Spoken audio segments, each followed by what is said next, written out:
This is a 10 ampere power supply of EST Prime system. This is 4 channel 4 channel. power supply because this is 10 ampere.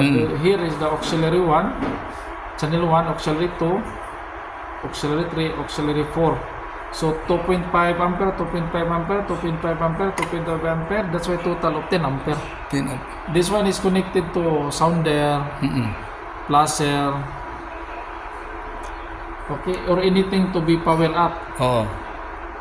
So here, because this is a separate power supply, it is monitor also. There's a relay for fault. It is connected to our input module Sega City. So if this power supply having fault, this relay will activate from open to close. Then we can receive our module. Then our panel will receive fault. Okay. So it's the one given trigger.